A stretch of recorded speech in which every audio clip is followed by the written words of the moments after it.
सभागार में उपस्थित आप सभी लोगों को मेरा नमस्कार। आज का मेरा टॉपिक है common alignment management through whom remedies.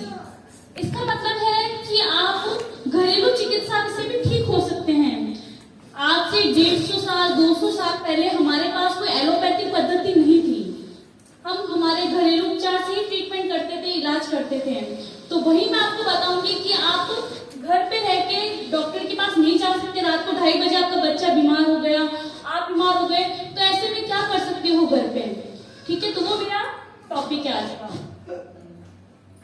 तो सबसे पहले अगर हम कुछ भी ट्रीटमेंट करते हैं तो हमारा जो आयुर्वेद है, मैं आयुर्वेद फील्ड से हूँ, तो हमारा आयुर्वेद 3 सूत्र पर कार्य करता है, जिसको हम त्रिसूत्र आयुर्वेद कहते हैं। तो है हेतु लिंग औषध ज्ञानम स्वास्थ्य आतुर परायणम। इसका मतलब है कि जो हेतु यानी कारण, हेतु हमारे है कि किसी भी रोग का कारण क्या है। फिर है लिंग, उसका सिम्टम्स क्या है। फिर है औषध जिसको हम मेडिसिन कहते हैं, दवाई कहते हैं, वो होता है हमारी घरेलू चिकित्सा।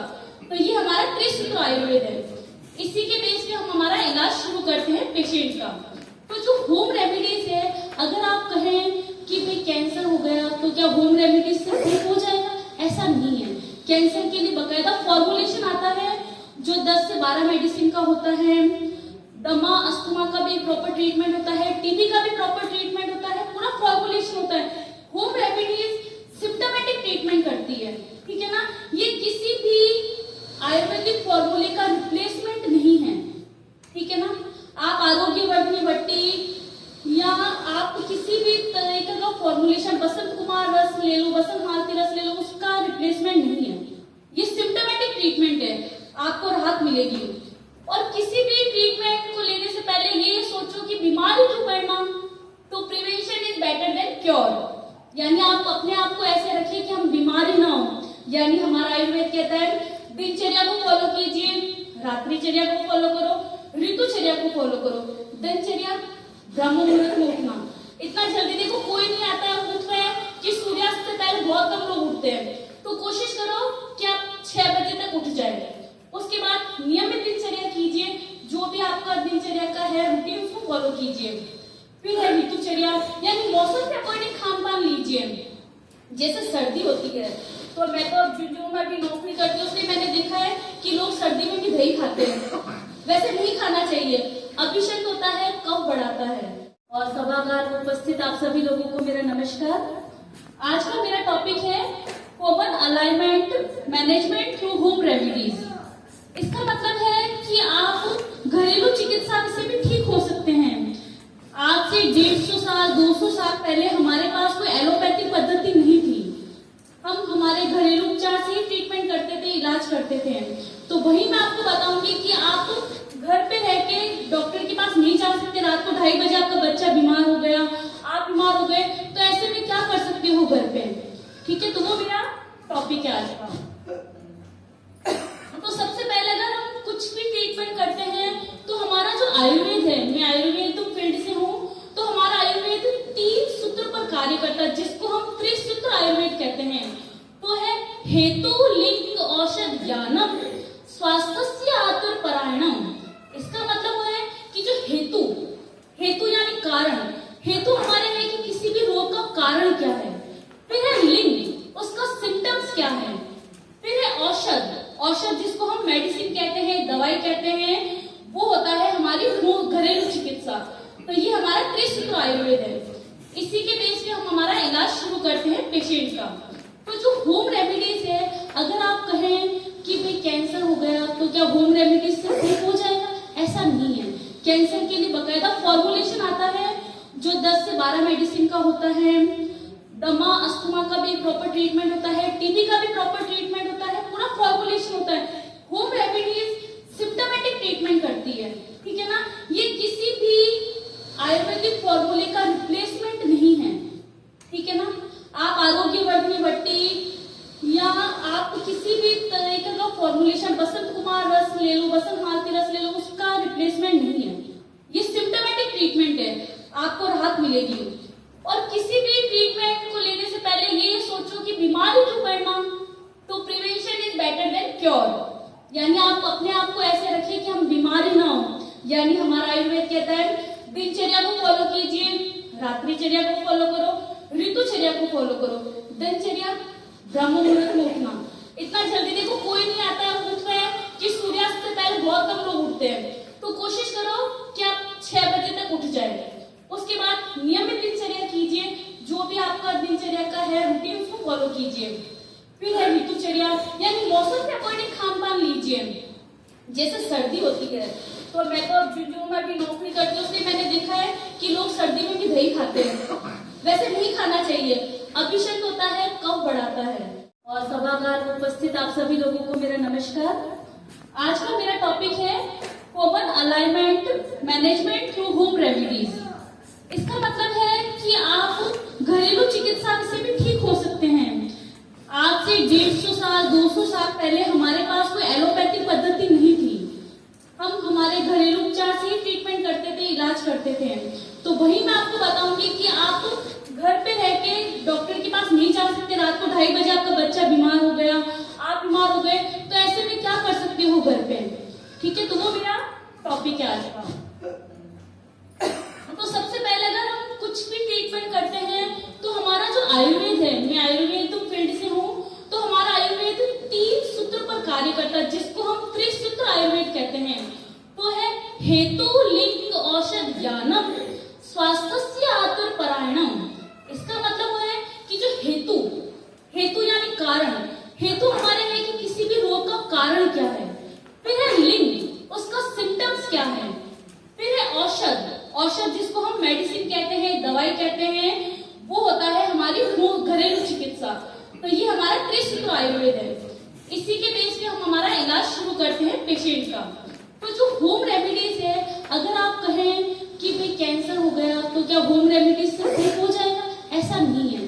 कैंसर के लिए बकायदा फॉर्मुलेशन आता है जो 10 से 12 मेडिसिन का होता है। दमा अस्थमा का भी प्रॉपर ट्रीटमेंट होता है, टीबी का भी प्रॉपर ट्रीटमेंट होता है, पूरा फॉर्मुलेशन होता है। होम रेमेडीज सिम्टोमेटिक ट्रीटमेंट करती है, ठीक है ना। ये किसी भी आयुर्वेदिक फॉर्मूले का रिप्लेसमेंट नहीं है, ठीक है ना। आप आरोग्यवर्धनी बट्टी या आप किसी भी तरीके का फॉर्मुलेशन, बसंत कुमार रस ले लो, बसंत मालती रस ले लो, उसका रिप्लेसमेंट नहीं है। ये सिम्टोमेटिक ट्रीटमेंट है, आपको राहत मिलेगी। और किसी भी ट्रीटमेंट को लेने से पहले ये सोचो कि बीमारी क्यों पड़ना, तो prevention is better than cure. यानी आप अपने आप को ऐसे रखिए कि हम बीमारी ना हो। यानी हमारा आयुर्वेद कहता है दिनचर्या को फॉलो कीजिए, रात्रिचर्या को फॉलो करो, ऋतुचर्या को फॉलो करो। दिनचर्या ब्रह्म मुहूर्त में उठना। इतना जल्दी देखो कोई नहीं आता है, उठ रहे हैं कि सूर्यास्त से पहले बहुत कम लोग उठते हैं, तो कोशिश करो कि आप 6 बजे तक उठ जाए। उसके बाद नियमित दिनचर्या कीजिए, जो भी आपका दिनचर्या का है रूटीन उसको फॉलो कीजिए। फिर है ऋतुचर्या, यानी मौसम के अकॉर्डिंग खान पान लीजिए। जैसे सर्दी होती है तो मैं तो अब जो मैं भी नौकरी करती हूँ उसलिए मैंने देखा है कि लोग सर्दी में भी दही खाते हैं, वैसे नहीं खाना चाहिए। अभिषेक होता है, कफ बढ़ाता है। और सभागार में उपस्थित आप सभी लोगों को मेरा नमस्कार। आज का मेरा टॉपिक है common alignment management through whom remedies. इसका मतलब है कि आप घरेलू चिकित्सा से भी ठीक हो सकते हैं। आज से 150 साल 200 साल पहले हमारे पास कोई एलोपैथिक पद्धति नहीं थी, हम हमारे घरेलू उपचार से ही ट्रीटमेंट करते थे, इलाज करते थे।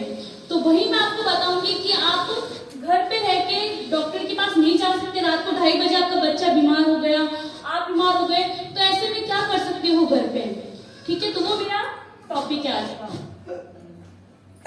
तो सबसे पहले अगर हम कुछ भी ट्रीटमेंट करते हैं तो हमारा जो आयुर्वेद है, मैं आयुर्वेद फील्ड से हूँ, तो हमारा आयुर्वेद 3 सूत्र पर कार्य करता है, जिसको हम त्रिसूत्र आयुर्वेद कहते हैं। तो है हेतु लिंग औषध ज्ञानम स्वास्थ्य आतुर परायणम। इसका मतलब है कि जो हेतु यानी कारण, हेतु हमारे है कि किसी भी रोग का कारण क्या है। फिर है लिंग, उसका सिम्टम्स क्या है। फिर है औषध जिसको हम मेडिसिन कहते हैं, दवाई कहते हैं, वो होता है हमारी घरेलू चिकित्सा। तो ये हमारा त्रिसूत्र आयुर्वेद है। इसी के बेस पे हम हमारा इलाज शुरू करते हैं पेशेंट का। तो जो होम रेमेडीज है, अगर आप कहें कि भाई कैंसर हो गया तो क्या होम रेमेडीज से ठीक हो जाएगा, ऐसा नहीं है। कैंसर के लिए बकायदा फॉर्मुलेशन आता है जो 10 से 12 मेडिसिन का होता है। दमा अस्थमा का भी प्रॉपर ट्रीटमेंट होता है, टीबी का भी प्रॉपर ट्रीटमेंट होता है, पूरा फॉर्मुलेशन होता है। होम रेमेडीज सिम्टोमेटिक ट्रीटमेंट करती है, ठीक है ना। ये किसी भी आयुर्वेदिक फॉर्मूले का रिप्लेसमेंट नहीं है, ठीक है ना। आप आरोग्यवर्धनी बट्टी या आप किसी भी तरीके का फॉर्मुलेशन, बसंत कुमार रस ले लो, बसंत मालती रस ले लो, उसका रिप्लेसमेंट नहीं है। ये सिम्टोमेटिक ट्रीटमेंट है, आपको राहत मिलेगी। और किसी भी ट्रीटमेंट को लेने से पहले ये सोचो कि बीमारी क्यों पड़ना, तो prevention is better than cure. यानी आप अपने आप को ऐसे रखिए कि हम बीमारी ना हो। यानी हमारा आयुर्वेद कहता है दिनचर्या को फॉलो कीजिए, रात्रिचर्या को फॉलो करो, ऋतुचर्या को फॉलो करो। दिनचर्या ब्रह्म मुहूर्त में उठना, इतना जल्दी देखो कोई नहीं आता है, उठ रहे हैं कि सूर्यास्त से पहले बहुत कम लोग उठते हैं, तो कोशिश करो कि आप 6 बजे तक उठ जाए। उसके बाद नियमित दिनचर्या कीजिए, जो भी आपका दिनचर्या का है रूटीन उसको फॉलो कीजिए। फिर है ऋतुचर्या, यानी मौसम के अकॉर्डिंग खान पान लीजिए। जैसे सर्दी होती है तो मैं तो अब जो मैं भी नौकरी करती हूँ उसलिए मैंने देखा है कि लोग सर्दी में भी दही खाते हैं, वैसे नहीं खाना चाहिए। अभिषेक होता है, कफ बढ़ाता है। सब जान रहे तो छाछ पीजिए, आप देखिए दोपहर को पीजिए, खट्टी मत लीजिए, ताजी लीजिए। फिर है महिला लड़कियों से संबंधित। अब जैसे ग्रामीण आप सभी लोग हो तो होता है कि लड़कियां अपनी समस्या बताने से डरती है, हिचकती है। अब उनको पीरियड्स तो आ रहे हैं लेकिन पीरियड्स के साथ बहुत ज्यादा पेन हो रहा है, तो उसमें आप क्या करेंगे? जब पीरियड्स में ज्यादा पेन होते हैं तो बच्ची को पहले तो आप रेस्ट करवाइए 2 दिन तक, तभी तो हम कहते हैं वो साइकोलॉजिस्ट के हिसाब से आप उसको अलग वे में लेते हैं। लेकिन जो लोग पहले घरों में लड़कियों को किचन में जाने से मना करते थे, उनका लॉजिक ये रहता था कि बच्चे आराम करें। और आप लोग सोचते हो कि भगवान की अगरबत्ती नहीं करनी, वो नहीं करनी, वो एक अलग बात हो सकती है। लेकिन जो मेन बात है वो ये होता है कि लड़कियों को आराम करने के लिए बोला जाता है कि आप उस समय कुछ भी काम मत कीजिए। तो इसका सबसे पहले स्टार्ट होगा है ट्रीटमेंट कि आप उसको प्रॉपर रेस्ट करवाइए। प्रॉपर रेस्ट करेगी, उसके बाद अगर उसके पेट में दर्द हो रहा है तो आप एक, अगर आपके पास हॉट वाटर बैग नहीं है तो कोई बात नहीं, पानी की खाली बॉटल लीजिए, उसमें गर्म पानी डालिए, फिर उसके पेट के निचले हिस्से की तरफ बॉटल को थोड़ा थोड़ा से सरकाइए, तो उसके भी पेट दर्द में राहत मिलेगी। फिर एलोवेरा का जो पल्प होता है उसका जूस पिलाइए, आंवले का भी जूस पिलाइए, उसमें भी उसको आराम मिलेगा। फिर एक कॉम्बिनेशन है, अगर आप लिखना चाहें तो लिख भी सकते हैं, ये सच में ये बहुत अच्छा काम करता है, आप लिख लीजिए। क्या होता है कि काले तिल आते हैं, उसका पाउडर लीजिए, सौंठ पाउडर लीजिए, एलोवेरा पाउडर लीजिए, इन सबको मिक्स कर लीजिए। लिखिए काले तिल का पाउडर, सौंठ पाउडर, एलोवेरा पाउडर, ये 3 पाउडर लेना आपको। इन तीनों को आप भी लिख लीजिए, तभी तो काम आएगा।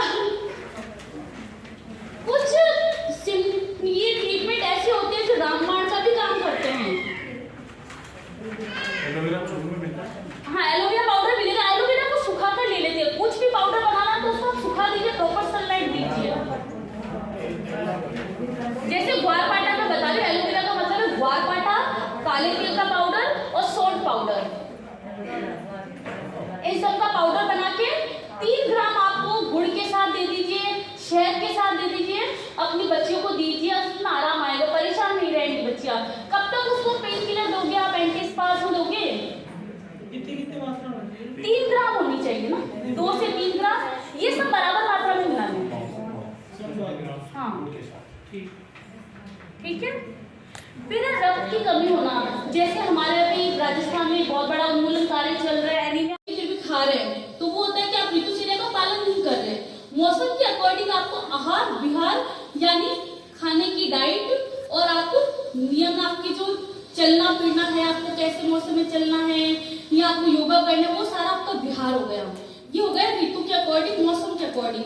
फिर है रात्रिचर्या। रात्रिचर्या का मतलब होता है कि आप रात को हमेशा हल्का खाना खाइए और जब भी आप खाना खाएं तो 20 मिनट के बाद टहलिए। तो ये हो गया हमारा दिनचर्या, ऋतुचर्या, रात्रिचर्या को फॉलो करना, ठीक है। अब है कि हम कभी भी तले भुने ज्यादा खाना न खाओ। एक जैसे होता है ना कि हमारी सब्जी 2 चम्मच अगर तेल में बन जाती है तो हम 4 चम्मच तेल उसको स्वाद के लिए क्यों खा रहे हैं? तो वो कोशिश कीजिए कि तला भुना खाना, मिर्च मसाला, जंक फूड नहीं खाएं और जूस लेने की बजाय आप ताजे फलों का सेवन करो। ठीक है, अब हम टॉपिक की तरफ चलते हैं।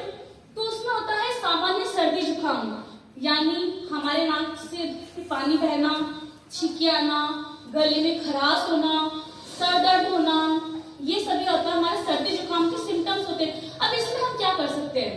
इसमें हम क्या करेंगे, हमारा औषधियों का हम कहते हैं राजा जो होता है, अदरक होता है, सौंठ होता है, जैसे सूखा अदरक होता है, काली मिर्च है, तेज पत्ता है, ये सब हमारे मसालों में भी मिलते हैं, अपने किचन में सारे मसालों में मिलते हैं ये सब। तो उसमें क्या करना है सर्दी जुकाम में, सबसे पहले जो तुलसी के पत्ते हैं, तुलसी सबके घरों में मिलती है, उन पत्तों को लीजिए, उसमें सौंठ पाउडर डालिए, उसमें काली मिर्च लीजिए, उसको शहद के साथ 1 चम्मच आप दिन में 2 बार चटा सकते हैं। किसी को ज्यादा है तो 3 बार भी ले सकते हैं। फिर है अदरक का रस आता है, वो जो था सौंठ पाउडर था, अब अदरक का रस है। अदरक का रस होता है, उसको भी तुलसी के पत्तों का जैसे रस होता है ना, उसके शहद के साथ आप दे दीजिए, उसमें भी सर्दी जुकाम में आराम आता है। फिर है आधा चम्मच काली मिर्च को गुड़ के साथ दीजिए, तो आप देखोगे कि आपके गले में खराश है वो कम होने लग जाएगी। अब ऐसा नहीं कि आपने 2 दिन किया, 3 दिन के छोड़ दे, नहीं, कम से कम 7 से 10 दिन आप ट्रीटमेंट लीजिए उसका। ठीक है, फिर अदरक के जैसे अधिकतर लोग करते भी होंगे, अदरक के छोटे छोटे टुकड़े कर देते हैं, उसको तवे पे सेकते हैं, फिर सेंधा नमक डाल के मुंह में रखते हैं, उससे भी हमारा गला साफ होता है, खांसी भी ठीक होती है। फिर है जैसे किसी को भी गले में खराश हो रही है तो हम क्या करते हैं, नमक के पानी से गरारे करते हैं, लेकिन आप उसमें थोड़ा सा इतना सा पंच डाल के हल्दी भी डालिए, फिर उसके गरारे कीजिए तो आपको और अच्छा रिजल्ट मिलेगा। फिर है 2-3 चम्मच जैसे आंवला जूस आता है, डायरेक्ट घर में बना भी सकते हैं, अभी तो सीजन भी था, सर्दियों में खूब आंवला लग रहे थे, तो आंवला सेवन कीजिए।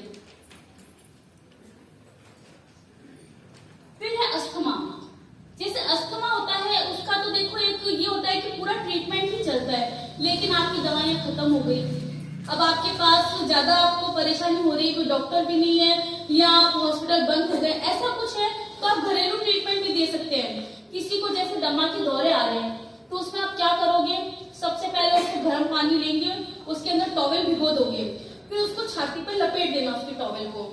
ये ना हो पाए तो लहसुन की कली का रस निकालिए, उसको काली मिर्च थोड़ी सी डाल के उसको दे दीजिए, उसके दौरे में फर्क पड़ेगा। या फिर उसके छाती पे सरसों के गर्म तेल में सेंधा नमक डाल के मालिश कीजिए, तब भी उसके अस्थमा के दौरे में फर्क आएगा। उसके बाद है हमारा त्रिफला, हरड़ बहेड़ा आंवला, इसको रात को गर्म पानी से 1.5 से 2 चम्मच हम दे सकते हैं अस्थमा या दमा के पेशेंट को। फिर है पिपली को शहद के साथ लेते हैं, पिपली जैसे भी आप परचूनी की दुकान पे जाएंगे पिपली मिल जाएगी आपको, लोग चूसते भी है उसको, तो वो भी आप शहद के साथ लीजिए। अब आप सब लोग मेडिकल डिपार्टमेंट से हैं, आपके सब सेंटर पे आते ही है पेशेंट कि मैडम जी दर्द हो रहा है, एलर्जी हो गई, तो आप उनको हल्का फुल्का ट्रीटमेंट दे सकते हैं अपनी तरफ से। अगर आपको पता होगा कि हाँ इन घरेलू चिकित्सा से भी अपने को लाभ मिलता है तो आप पेशेंट को बताइए। अब है खांसी, खांसी में क्या होता है, बार बार हमें रुक रुक की खांसी होती है, कभी कफ के साथ खांसी आ रही है, नाक बह रही है, गले में खराश हो रही है, कभी कभी बुखार भी आता है। उसमें हम क्या करेंगे, सबको पता है जैसे सूखी खांसी होती है तो उसमें मुलेठी देते हैं, मुलेठी को चूसने के लिए देते हैं, वो दीजिए आप। फिर है बासा या अड़ूसा, इधर गांव की तरफ बासा अड़ूसा खूब लगे रहते हैं, उन बासा के पत्तों का काढ़ा बनाइए, सबसे अच्छा ट्रीटमेंट है। उसमें आप अपने काली मिर्च भी डाल सकते हैं, सेंधा नमक भी डाल सकते हैं। फिर है हरड़ आता है, लौंग है, अदरक, नागरमोथा, ये कॉम्बिनेशन है, ऐसा जरूरी आप दूसरा कॉम्बिनेशन भी ले सकते हैं जो आपको इजीली अवेलेबल हो, उनका भी आप मिक्स करके उसको शहद के साथ चटा दीजिए। और जब भी किसी को खांसी होती है, गले में खराश होता है, तो कोशिश कीजिए कि उसको गर्म पानी ही पिलाएं आप लोग, तो उसको खुद को बेहतर लाभ अच्छा होगा।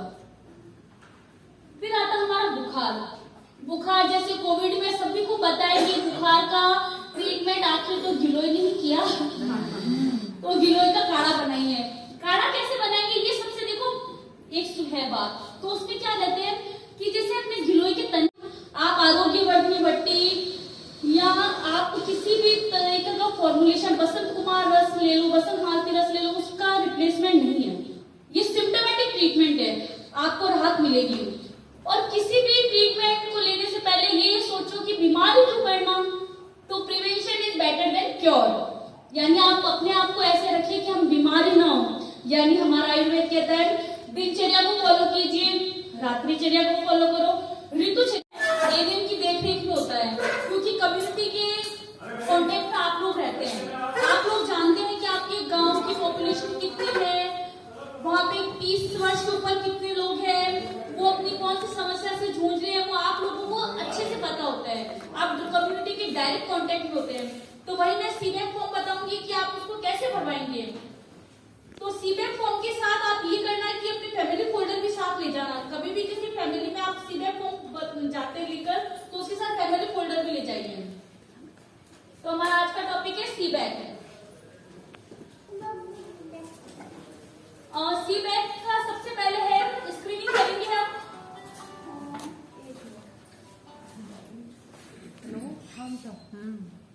सॉरी, मैं फैमिली फोल्डर ले लेती हूँ पहले। फैमिली फोल्डर में सबसे पहला फैमिली फोल्डर आप लोगों के पास है, आप लोगों ने देख रखे हैं। तो उसमें सबसे पहले आएगा आशा का नाम, ठीक है। उसके बाद आएगा आपका सब सेंटर, उसका नाम। फिर आएगा गांव का नाम, कौन से गांव में आप हैं। उसके बाद आएगा आपका जो प्राथमिक जो है HWC किसके अंडर में आ रही है, उस HWC का नाम जैसे मेरा है जिलों की ठाणे का। फिर हमारे परिवार संबंधी जानकारी इसमें लिखनी है। तो परिवार संबंधी जानकारी में सबसे पहले जो फैमिली फोल्डर होता है वो घर के मुखिया का भरा जाता है। अब घर का मुखिया कौन होता है आपको क्या पता, बेटा उठ के आ गया, पापा नहीं है, बोले कि मैं हूँ घर का मुखिया, तो आप कैसे पहचानोगे। आप उससे क्या पूछोगे कि आपको पता चले कि वो घर का मुखिया है। आप उसको पूछोगे आपके पानी का बिल, बिजली का बिल किसके नाम से आता है, वो आपका घर का मुखिया है, ठीक है। उससे आप घर का मुखिया उसका नाम लिखेंगे। फिर घर का जो उसकी नंबर आईडी है, जो भी उसके आधार नंबर है, उसको एक आईडी लिखनी चाहिए, वोटर आईडी जो भी है एक आईडी लिखिए उसका।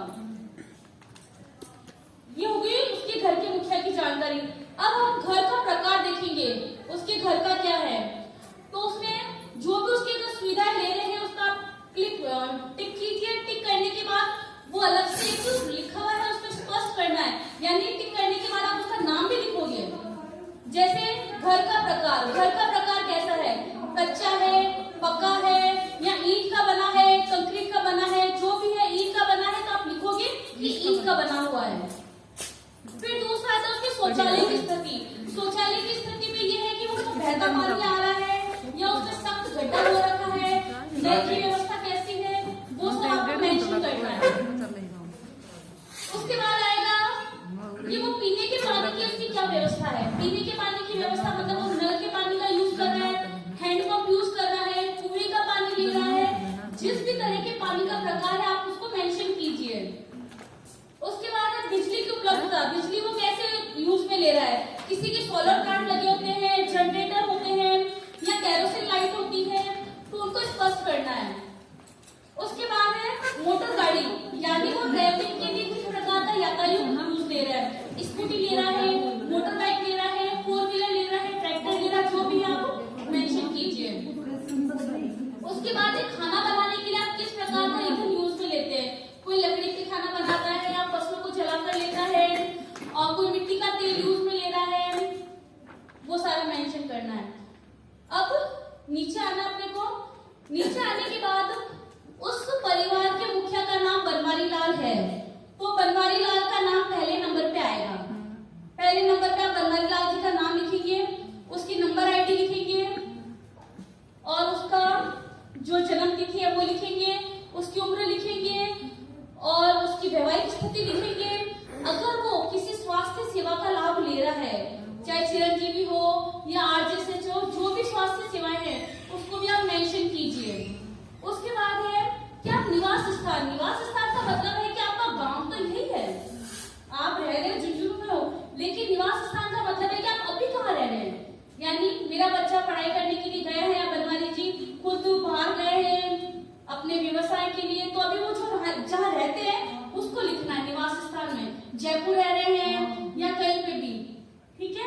बंगाली जी आ गए, उनकी वाइफ आ गई, पत्नी जी आ गए, उनके 2 बच्चे आ गए। मान लो परिवार में 8 सदस्य है, कॉलम तो सिर्फ 5 ही है, कोई बात नहीं, आप पीछे लिख लीजिए, फैमिली फोल्डर के पीछे मेंशन कीजिए, लेकिन मेंशन करना है, तभी आपकी पॉपुलेशन कवर होगी। उसके बाद आता है हमारा सीबैक फॉर्म। सीबैक फॉर्म में वही है कि आशा का नाम लिखिए, जो एरिया में उसका भी नाम लिखिए, गांव लिखिए, उसका सब सेंटर लिखिए, और जो HWC है यानी हमारा जो वेलनेस सेंटर है उसका नाम लिखिए और डेट लिखिए, आपने कौन सी डेट पे सीबैक फॉर्म भरवाया है। फिर नीचे आइए, अब पार्ट ए है। पार्ट ए में हमें स्क्रीनिंग करनी है, जैसे हम क्वेश्चन पूछेंगे कि भी आपकी आयु कितनी है। अगर कोई कहता है कि मेरी आयु 32 साल है तो आप उसको कोड दीजिए 0। अगर कोई कहता है कि मेरी आयु 50 वर्ष से अधिक है तो उसको 2 कोड दीजिए। फिर सामने के स्कोर में उसका स्कोर लिखना है, किसी का 1 आया या किसी का 2 आया, तो आप स्कोर मेंशन कीजिए। उसके बाद दूसरा पॉइंट है कि आप धूम्रपान, तंबाकू पदार्थ जो है वो यूज में ले रहे हैं, हाँ या नहीं है, तो उसको लिखिए। फिर उसका स्कोर दीजिए कि आप रोज ले रहे हो या ओकेजनली ले रहे हो या बिल्कुल भी नहीं ले रहे हो, तो वो स्कोर आपको देना है। उसके बाद है कि आप प्रतिदिन शराब का सेवन करते हैं, हाँ, तो कब कब करते हैं, प्रतिदिन करते हैं, कभी कभार, वो भी मेंशन कीजिए, उसका भी स्कोर होगा। कमर की माप है, फैमिली फोल्डर सीबीएफ फॉर्म के साथ आपके पास इंस्टेप होता है, सब सेंटर पे सबको मिलता है इंस्टेप, सब एनएम बहनों के पास होता है, तो इंस्टेप से उसकी कमर की नाप देखिए। अगर उसकी महिला की कमर का घेरा 80 से ज्यादा है, ये सेंटीमीटर में, अगर 80 से ज्यादा होता है या 80 से कम होता है तो उसको 0 स्कोर देते हैं। 90 से कम अगर पुरुष का घेरा होता है तो फिर उसको 0 स्कोर देते हैं, और महिला का अगर घेरा 90 के बीच में, 80-90 के बीच में, या पुरुष का 90 और 100 के बीच में होता है तो आप उसको 1 स्कोर दीजिए। फिर 5वां पॉइंट है कि आप प्रति सप्ताह कम से कम 150 मिनट का व्यायाम करते हैं। प्रति सप्ताह 150 मिनट व्यायाम का मतलब होता है कि आप पर डे 20 से 25 मिनट एक्सरसाइज करते हैं, डांस करते हैं, योगा करते हैं, एरोबिक्स करते हैं, किसी भी प्रकार का शारीरिक श्रम कर रहे हैं तो आप उसको मेंशन कीजिए। करते हैं तो हाँ, नहीं करते हैं तो ना। फिर हमारा 6वां पॉइंट आता है कि आपके परिवार में कोई सदस्य किसी रोग से ग्रसित है, जैसे हाइपरटेंशन का पेशेंट है, डायबिटीज का पेशेंट है, कैंसर का कोई फैमिली हिस्ट्री में ऐसा है तो उसको भी मेंशन कीजिए। फिर आपको जो भी आपने स्कोर दिए ना, सभी पे ना उसका टोटल जोड़ लीजिए, कितना आया। 3 आता है तो आप अपनी तरह से राय दीजिए, 4 से ज्यादा किसी का स्कोर आता है तो आप हमारे पास भेजिए, वेलनेस सेंटर पे रेफर कीजिए। अब ये हो गया हमारा ए पार्ट। अब सीबैक फॉर्म का है बी पार्ट। बी पार्ट में हमें उसकी ऑरल स्क्रीनिंग करनी है। ऑरल स्क्रीनिंग क्यों करते हैं? कैंसर के लिए करते हैं मेनली। तो इसमें क्या है, हम जो भी ऑरल स्क्रीनिंग करते हैं ये आप ध्यान रखिए। अगर कोई पेशेंट बोलता है कि हाँ मुझे मुंह खोलने में परेशानी हो रही है, उसके मुंह में छाले हो रहे हैं, तो आप अगर वो 5 दिन में ठीक हो रहे हैं तो कोई बात नहीं, लोकल ट्रीटमेंट से उसका ठीक हो रहा है। लेकिन अगर 15 दिन से ज्यादा समस्या से वो परेशान है तो आप उसको हमारे पास रेफर कीजिए, हमारे पास भेजिए। अगर 15, ये सबका जो टाइम पीरियड है 15 दिन का है, 15 दिन से ऊपर अगर उसका ठीक नहीं हो रहा तो आप हमारे पास भेजिए, ठीक है। तो उसमें सबसे पहले ओरल स्क्रीनिंग में उससे पूछेंगे कि मुंह खोलने में उसको परेशानी हो रही है क्या, तो वहां पे हाँ लिखिए आप। फिर गले में छाले या दर्द हो रहे, छाले तो देखो तेज नमक मिर्च मसाला खाते हैं या कशेला कोई पदार्थ खाते, जामुन का लगातार सेवन करते हैं तो उससे भी जीभ में छाले हो जाते हैं। तो उसमें अगर ऐसा आप ठीक हो रहे हो 5-7 दिन से तो कोई बात नहीं, फिर भी ठीक नहीं होता तो आप रेफर कीजिए उसको। तो मुंह में छाले होना या दर्द होना, जीभ में छाले होना या घाटे होना, हाँ या नहीं भरना है। खाने में स्वाद नहीं आता, कोविड के दौरान स्वाद सबका चला गया, किसी को स्वाद ही नहीं आता था, वो टाइम पीरियड लंबा चलता था। मुंह में छाले हो रहे हैं या चकते हो रहे हैं, मुंह में किसी प्रकार की वृद्धि होती है, जैसे जो ये तंबाकू सेवन करते हैं उनके यहाँ पे गांठ सी रहती है, वो देखिए आप। आवाज में कुछ अंतर आता है, कि जुकाम होता है तब नेचुरल आवाज थोड़ी बदल जाती है, दवाई लेते हैं जुकाम ठीक होता है, आवाज भी ठीक हो जाती है, लेकिन फिर भी 14-15 दिनों के बाद भी आप ठीक नहीं हो रहे तो आप तो सीएचओ के पास भेजिए। फिर ये मसूड़ों से खून आ रहा है, बुखार हो रहा है, 2 सप्ताह तक भी ठीक नहीं हुआ तो रेफर कीजिए। फिर है सोनोग्राफी करनी है, किसी का ब्लड प्रेशर ज्यादा है तो बताइए। इसमें स्क्रीनिंग में क्या करेंगे आप, लंबे समय से उसको सर दर्द हो रहा है, टैबलेट ले लिया, जब तक डाइक्लोफेनेक ले रहा है तब तक ठीक ही, 1 घंटा वापस हो रहा है, ये बीमारी 14 से 15 दिन तक ठीक ही नहीं हो रही है, तो आप सीएचओ के बाद रेफर कीजिए उसको। उसके बाद होता है धुंधला दिखाई देता है, नींद कम आती है उसको, नाक से खून बहता है, थोड़े परेशान से वो सांस, एक होता है मोटापे से इंसान की सांस फूलती है, और एक होता है कि आप कुछ परिश्रम ही नहीं कर रहे हैं, थोड़ा सा भी आप चल के उसमें भी आपकी सांस फूल रही है, तो वो भी सही नहीं है, तो आप सीएचओ पर रेफर कीजिए। पसीने अधिक आ रहे हैं, अकारण इसको चक्कर आ रहे हैं, घबराहट हो रही है, बेचैनी हो रही है, किसी की भी कुछ ऐसी बात सुनता है उसको अचानक से घबराहट होने लग जाती है, बेचैनी हो रही, पसीना आ रहा है। फिर आ रहे हैं ब्रेस्ट और सर्विक्स कैंसर। तो ब्रेस्ट कैंसर सारे इसीलिए काम ही अधिकतर हमने आशा बहनों को ही दिया है कि आपको किसी भी फीमेल से डायरेक्ट टच में हो, उससे खुल के बात कर सकती हैं। तो उसमें क्या है, उसके ब्रेस्ट में किसी प्रकार की ग्रोथ हो रही है क्या, किसी प्रकार की गांठ हो रही है क्या, वो कह रही मैडम मेरी गांठ तो होती है लेकिन अपने आप ठीक भी हो जाती है, तो कोई बात नहीं, वो लोकल होता है, लोकल गांठ होती है, लेकिन वो गांठ ठीक नहीं हो रही है, उसमें दर्द हो रहा है, गांठ बढ़ रही है, तो आप उसको हमारे पास रेफर कीजिए। फिर है उसके निपल से खून आ रहा है या किसी तरीके की मवाद निकल रही है, स्तन का आकार में अंतर आ रहा है, माहवारी के बीच में रक्तस्राव हो रहा है, यानी किसी का टाइम पीरियड 26 दिन का है, 28 दिन का है, लेकिन आपका पीरियड हर साइकिल में 18-20 दिन में आ रहा है, तो वो भी सही नहीं है। फिर आता है कि मेंस्ट्रुएशन के बाद 1-2 साइकिल में तो हो जाता है कि आफ्टर मेंस्ट्रुएशन आपको ब्लीडिंग होती है, लेकिन ये आपके कंटिन्यू चल रहा है 3-4 महीने से, आप सीएचओ के बाद रेफर कीजिए। मेनोपॉज का मतलब है कि आपके जब पीरियड चले गए 45 साल 50 साल का रहता है, पीरियड जाने के बाद भी अगर आपको कभी कोई ब्लीडिंग हो रही है तो वो भी सही नहीं, आप अपने सीएचओ के बाद रेफर कीजिए उसको। फिर ये बदबूदार योनिस्राव हो रहा है या आदमी और कांटेक्ट में आते हैं तो उस समय दर्द हो रहा है किसी फीमेल को, तो भी आप सीएचओ के बाद रेफर कीजिए। अगर इनमें से कोई भी हाँ होता है, किसी तरह की आपने ओरल स्क्रीनिंग की या जो भी किया, तो उस पेशेंट का आप स्पूटम टेस्ट है या स्पूटम है ना लिख के आइए, आपको अपने साइज जो पीएचसी पे दे देते होंगे, और उसके साथ उसके फैमिली सदस्यों की भी आपको स्क्रीनिंग करनी है। तो जो पेशेंट का किसी का आपने सीबैक को हाँ भरा है ओरल स्क्रीनिंग के दौरान या हाइपरटेंशन का या किसी का भी, तो उसका स्पूटम टेस्ट होता है और उसके सारे फैमिली सदस्यों की भी स्क्रीनिंग होती है अलग से। ठीक है, ये हो गया सीबैक फॉर्म। अब लास्ट पार्ट है सी, इसमें वही है कि आप खाना पकाने के लिए किस प्रकार का ईंधन ले रहे हैं।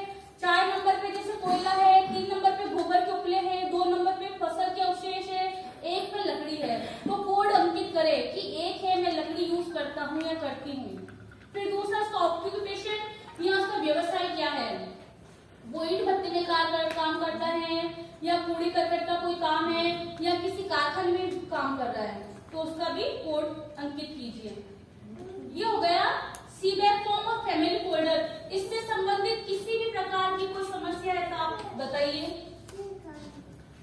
और हाँ, जो फैमिली फोल्डर है वो घर के मुखिया का भरना है, और सीबैक फॉर्म जो है वो 30 साल से ऊपर कोई भी व्यक्ति है, वैसे तो गाइडलाइन होता है 30 से 65 वर्ष का, लेकिन स्क्रीनिंग तो 65 वर्ष से ऊपर वालों की भी आप कर सकते हो, इससे आपका टारगेट भी पूरा होगा। ठीक है ना, तो 30 वर्ष से ऊपर वालों की हमें स्क्रीनिंग करनी है, सीबैक फॉर्म भरवाना उसका, और फैमिली फोल्डर घर के मुखिया का भरवाना है। इसमें मैडम मुखिया लेडीज को बनाना है, जेंट्स को बनाना है, जन आधार में वो लेडीज का नाम होता है ना। आपके जो बिजली का बिल है, पानी का बिल है, वही आपका मुखिया, उसके नाम से मुखिया रहता है।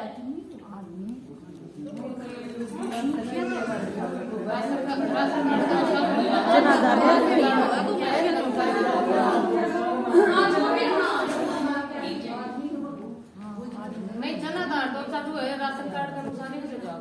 और आप तो गांव में रहते हैं, आपको पता ही राशन कार्ड का कम्युनिटी में से किसी आशा को उठाते हैं ताकि वो सबको जानती है। हाँ, राशन कार्ड भी है ही आप लोगों के पास। नहीं राशन कार्ड सही है ना, तो उसे पता चली जाएगा। और कुछ पूछिए, सीबैक फॉर्म आप ही को भरने हैं, तो आप ही को सब भरना है, तो आप ही पूछिए कोई क्वेश्चन ऐसा है। गठिया भाई कोई बताओ। गठिया भाई का इलाज बॉस बताएंगे। अभी बैठे रहो, उसके बाद में इन्हीं बॉस का ही है, बॉस